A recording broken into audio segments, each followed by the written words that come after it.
Mengapa saya mampu pakai ini? Morning. Sebab kita tak tahu cantik kan? Ini cantik. Alasan paling cantik di tempat kita di pintu lah, pintu ini. Ini pintu gua paling cantik di tempat kita lah. Atau di Malaysia, atau tahu lah. Pintu lah paling cantik. Okey. Sebab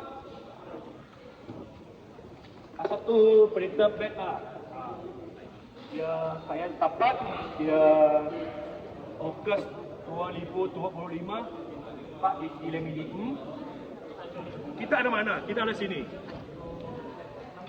Okey, ini Gunung Nano Selatan cantiknya.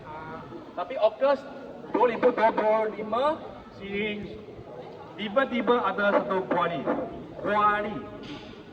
Hilang lah letak itu batu kapur lah.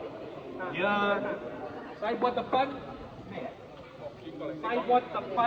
tulis dia tutup sampai 2050. Kira 28 tahun lah. Okay. Yang saya tak puas hati mengapa dia tak ada kasih layuan. Dia terus tutup, tak ada pantau, muka, bincang pun tak ada. Okay. Tapi kita hari ini bukan mau fight dia lah. Kita saja mau bawa you orang masuk. Ini kita tak mau tahu lah, you malu kau habis tak boleh buat apa. Tapi hari ini kita enjoy dulu. Okay? Nanti you, saya tak tahu bila sini tak boleh masuk, dia akan bakar atau dia gegah sangat.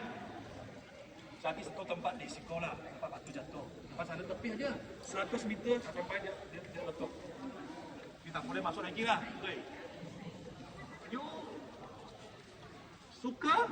You nak bawa kawan masuk, just okay. Okay. Tapi banyak orang Ipoh pun tak tahu Ipoh ada apa. Betul ya? Tapi ini Allah kasihnya, Tuhan kasihnya, buat kasihnya. Mengapa kita tak mahu kena dia, kena pun belum kena, betul ya? Kena pun belum, sudah. Berapa kita sudah hilang ini? Dua? Tak tahu. Saya biar tujuan bukan melawan apa. Bagi orang Malaysia datang sini, orang luar pun dapat datang sini. Sajalah angkat kapal, buat satu lemel ni, record. Okay. Sehari sini runtuh, you boleh tahu lah sebelum dia berapa cantik.